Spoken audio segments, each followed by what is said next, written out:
Je veux pas, m'en bats les couilles.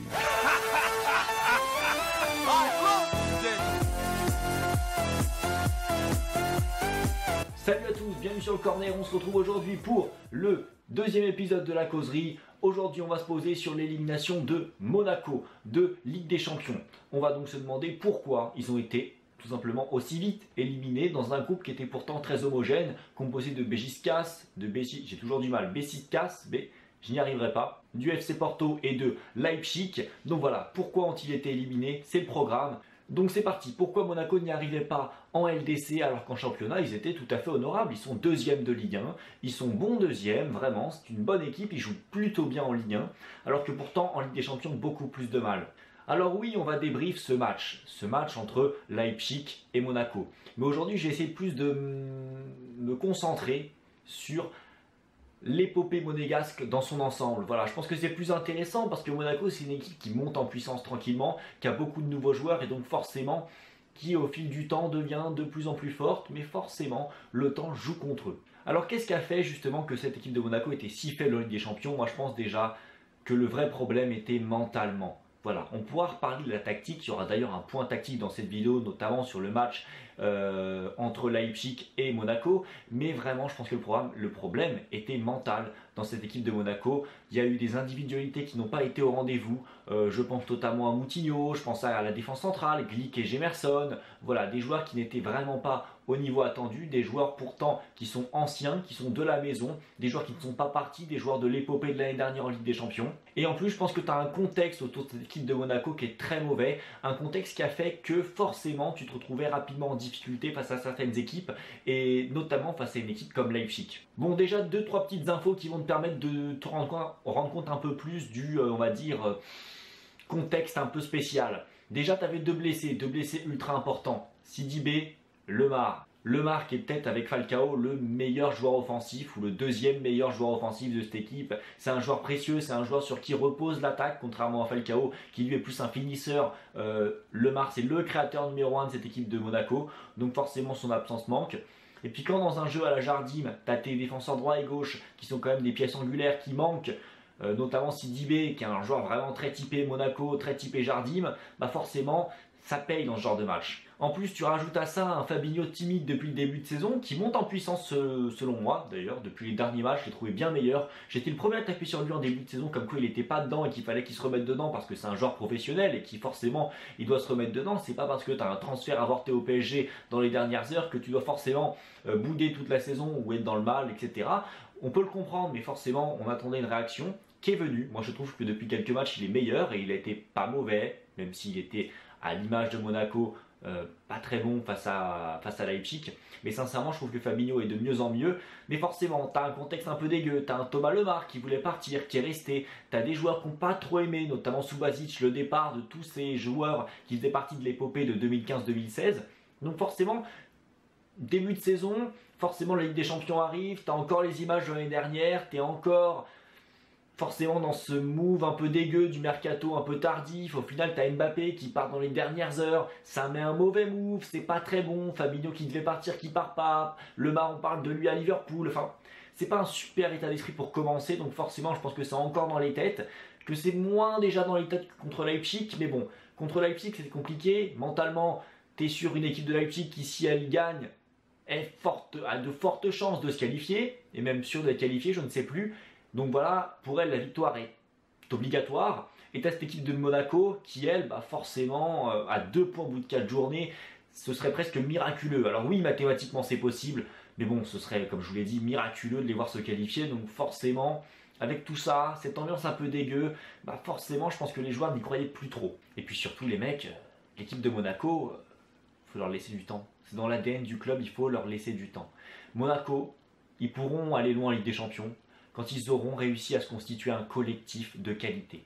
Monaco de l'année dernière, et au risque d'en décevoir certains, c'était une grande équipe, oui, mais c'était pas 11 grands joueurs. Je suis désolé de vous le dire, voilà, je sais que ça va blesser certains, mais c'est vrai.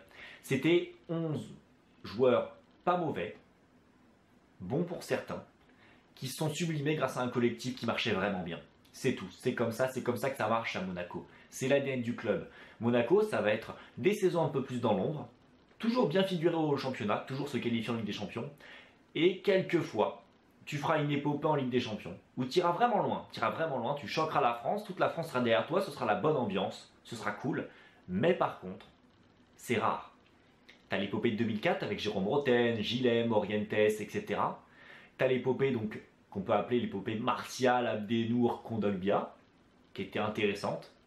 Et tu as l'épopée donc de 2015-2016, celle de l'année dernière avec Bernardo Silva, Bakayoko, Fabinho, Falcao, Mbappé, tout ça.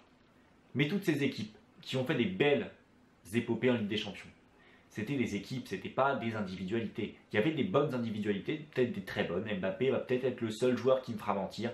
Mais en tout cas, quand vous reprenez l'équipe de Monaco, la génération Martial, Kondogbia, Abdenour, c'est quoi ces joueurs aujourd'hui, Martial, Kondogbia, Abdenour? Kondogbia, il se relance à peine après des années d'errance à Valence. T'as Abdenour qui est remplaçant à l'Olympique de Marseille, qui a été prêté 2 ans, autant dire que le mec c'est un boulet. T'as qui d'autre aussi? Je ne sais plus. Oui, t'as Martial, remplaçant à United, qui a quand même été transféré pour 80 millions d'euros et qui au final déçoit, on peut dire, au vu des espoirs qu'on avait mis en lui. Et dans la génération pour l'instant 2015-2016, on a quand même Bernardo Silva, bon remplaçant à Manchester City, Mendy blessé, on ne peut rien dire, Bakayoko c'est remplaçant à Chelsea. Enfin voilà. Je dis pas que ce sont des mauvais joueurs, je dis que c'est des joueurs qui ont surperformé dans leur année à Monaco. Ils ont surperformé, pourquoi? Parce qu'ils étaient dans un gros collectif. Pareil, si on prenait l'épopée de 2004 pour les plus anciens, tous les joueurs ont surperformé. Voilà, Jérôme Roten, après il signe au PSG, voilà, il n'a jamais été aussi bon qu'à Monaco. Pareil pour Guillaume Gillet, voilà. C'est que des joueurs qu'on a relancés, ou qu'on a lancés, mais qui n'ont jamais été ensuite meilleurs que leur saison à Monaco dans leur épopée monégasque, on va dire. Et c'est des joueurs de la maison, c'est des joueurs monégasques qui sont restés, qui ont été ancrés dans ce moule monégasque et qui ont pu s'y développer à 110, 130, 150%, qu'ils ont fait qu'ils ont pu surperformer. Je ne dis pas qu'ils sont surcotés, je dis qu'ils ont donné plus qu'ils ne pourraient donner autre part. Ils pourront avoir des grandes carrières. Par exemple, Bernardo Silva, il pourra avoir une grande carrière dans quelques années s'il retombe dans un collectif qui marche bien et qui peut s'épanouir et qu'on joue dans un style de jeu qui lui correspond. Mais moi, j'y crois pas trop. Tout ce que je dis, c'est que Monaco, ils arrivent à faire ces grosses performances en Ligue des Champions quand ils ont des joueurs qu'ils ont pu former, qu'ils ont pu formater à cet ADN monégasque. Voilà, quand vous regardez la dernière génération, Silva, Bakayoko, c'est 3 saisons de Ligue 1 derrière eux. Cette année, en Ligue des Champions, tu as des mecs comme Tielemans, Jorge, Almami Touré, tu as des mecs, voilà, même Keita par exemple, Ronny Lopez, tout ça c'est des joueurs, Diakabi, allez on en prend plein, c'est des joueurs qui n'ont pas d'expérience en Ligue des Champions, aucune, et encore moins en Ligue 1. En Ligue 1, c'est quoi ces joueurs-là concrètement? C'est quoi leur bagage? Même Mendy qui est resté qu'un an à Monaco, c'est quand même 3 ans à l'Olympique de Marseille derrière. Avec notamment un coach comme Bielsa. Donc forcément, c'est des joueurs qui ont un bagage derrière, qui ont pris le temps, et c'est le temps qui changera tout à Monaco. C'est normal qu'ils aillent pas loin en Ligue des Champions cette année, c'est même pas là où on les attend. Moi je m'en fous, Monaco en Ligue des Champions, je veux voir Monaco en championnat. C'est dommage, ils auraient pu mieux faire. Sincèrement, c'est dommage qu'ils soient arrêtés là, mais forcément, il y a un contexte un peu dégueu et forcément des joueurs qui sont pas dedans. Et je pense que c'est ça aussi la conséquence du mercato de Ryboloviev qui est voué à vendre les meilleurs joueurs les plus bancables. Bah forcément, ceux qui restent, bah, ils sont dégoûtés et ça se paye forcément sur ce début de Ligue des Champions. Donc oui, c'est pas normal, mais sincèrement, c'est un peu la faute du projet, c'est un peu la faute du projet monégasque qui va aussi dans le sens de l'ADN du club, mais aussi contre forcément. Donc c'est un problème. C'est une équipe, vous savez, pour les amateurs de NBA, trust the process, les Sixers, voilà, c'est pareil. Seuls les gens qui connaissent la NBA pourront me comprendre, mais sincèrement, il faut y aller doucement avec cette équipe de Monaco. De toute façon, elle ne serait pas allée loin. Je les aurais bien vus en Europa League, mais forcément, le contexte est un peu dégueu. Contexte Ryboloviev oblige, spécial, et forcément, tu as des joueurs qui ont du mal à se mettre dedans, et forcément, Ligue des Champions, bah, ça paye. Mais forcément les mecs, on va pas se contenter du point de vue mental de ces joueurs, on va aussi parler un petit peu tactique dans ce match, donc c'est parti pour le point tactique. Monaco l'année dernière c'était quoi? Monaco l'année dernière c'était un 4-4-2. Un 4-4-2 vraiment très bien huilé avec des automatismes très bien définis. L'année dernière Monaco c'était Bernardo Silva et Thomas Lemar qui repiquaient central. T'avais sur les côtés des ailiers, défenseur droit, défenseur gauche, mais bon, j'ai dit ailier, vous comprendrez le lapsus, qui montaient énormément, donc des Sidibé et Mendy qui étaient presque milieu gauche, milieu droit. Ensuite, tu avais deux milieux défensifs très solides, Fabinho, Bakayoko, qui pouvaient se projeter parce que grosse condition physique, des vrais athlètes. Et ensuite, devant, tu avais donc Mbappé et Falcao. Mbappé qui tournait autour de Falcao. Falcao en vrai finisseur. Une équipe avec des expected goals incroyables. Donc pour ceux qui ne savent pas ce que c'est que les expected goals, c'est pour faire simple, un jour je vous expliquerai ça plus en détail. Vous pouvez me suivre sur Twitter d'ailleurs pour savoir ça. C'est, on va dire, le taux de réussite. Donc plus tu as un taux d'expected goals élevé, plus tu as un taux de réussite important. Et ce qui fait que Monaco, d'ailleurs, l'année dernière, avait le taux d'expected goals le plus important. Donc Monaco était l'équipe la plus en réussite, donc en le moins d'occasions, elle marquait le plus de buts, tout simplement. Donc tu avais une équipe huilée qui jouait en contre-attaque, qui était vraiment tueuse, avec des joueurs en grande réussite. Et donc forcément, ça faisait une équipe redoutable, une équipe très bien huilée. Le 4-4-2 de Jardim était, on va dire, je pense, presque parfait. Et sincèrement, cette année, tu repars presque avec de nouvelles bases. Tu pars sur un 4-2-3-1 et pour ce que j'ai vu du match de Leipzig et d'autres matchs de Monaco, il te reste encore pas mal de trucs à faire et pas mal de trucs à équilibrer parce que le 1-4-4-2, c'est pas mentir, c'est facile à équilibrer. Demandez à Christian Gourcuff, il vous le dira. En phase défensive, un 4-4-2 c'est parfait, ça couvre parfaitement les zones du terrain. Un 4-2-3-1 c'est différent. Ton numéro 10, c'est pas forcément où le placer. Alors déjà, on avait un défenseur droit et un défenseur gauche côté monégasque beaucoup plus bas. Jorge est timide, Jorge il hésite. Jorge, c'est sa première saison en Ligue 1, donc normal qu'il hésite. Ensuite, tu as un Raji qui est plus un défenseur central droit qu'un vrai défenseur droit, un latéral à la Jardim. Donc forcément, tes défenseurs latéraux montent moins. Donc tactiquement, c'est différent, tu as besoin de t'adapter, surtout quand tu as des joueurs qui, dans le Ronny Lopez, qui est vraiment un Bernardo Silva-like dans sa façon de jouer, et ensuite un Lemar, qui est Thomas Lemar, il avait l'habitude que Mendy vienne croiser dans son dos, tout simplement. Là, il n'y a plus ça du tout. Donc forcément, ça change. T'as un Falcao qui est incroyable, fallait que je le dise, Falcao, il est génial. Falcao, on l'aime tous. Falcao, qui n'aime pas Falcao en 2017? Personne. On aime Falcao. Falcao est validé par le corner, c'était un cœur ce que je viens de faire avec mes mains. Et ensuite, tu as une défense centrale qui est forcément moins impressionnante. Pourquoi? Parce que tu as des joueurs pas en confiance, tu as des joueurs forcément qui reviennent à leur vrai niveau. Comme je vous l'ai dit, le collectif n'est plus là, donc tu as un Jemerson qui est beaucoup plus en difficulté, un Glick qui redevient un défenseur robuste certes, mais plutôt lent. Et tu as un Fabinho, vous le voyez notamment sur la passe map, qui est seul derrière. Bon, Tielemans vient aider, mais ça reste quand même le seul milieu défensif, donc tu passes d'une composition presque à deux milieux défensifs, à un seul milieu, vrai milieu défensif. Tielemans c'est un petit gabarit, Moutinho pareil. Donc forcément, c'est plus compliqué et c'est un autre équilibre à trouver. Alors oui, Monaco ne l'a pas trouvé, surtout pas contre Leipzig. Ils n'ont pas trouvé d'équilibre. Là, tactiquement, c'était pas très rodé, on va pas se mentir.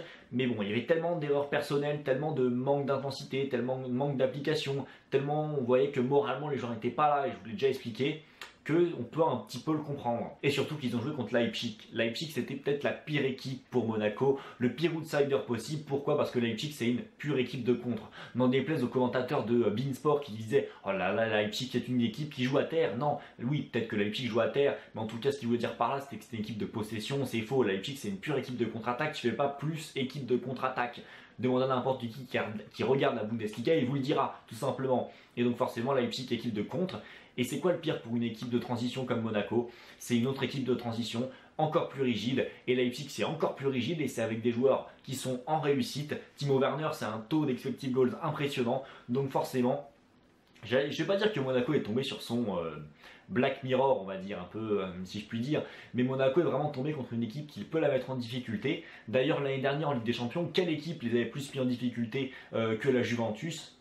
Dortmund, forcément Dortmund qui est une équipe de contre incroyable elle aussi, qui sent l'événement, l'attentat qui a eu lieu à propos de Bartra, le match aurait pu être différent, on aurait pu voir autre chose. Dortmund qui n'a pas été en réussite, mais sincèrement je pense que l'épopée monégasque aurait pu s'arrêter là, aurait pu s'arrêter au match contre Dortmund, parce que Monaco, alors certes a gagné, peu de gens ont contesté, mais moi je pense que tactiquement, Dortmund, dans de meilleures conditions, ils auraient peut-être pu faire quelque chose. Donc voilà, qu'est-ce que j'en pense au final de cette élimination de Monaco? Je trouve ça dommage.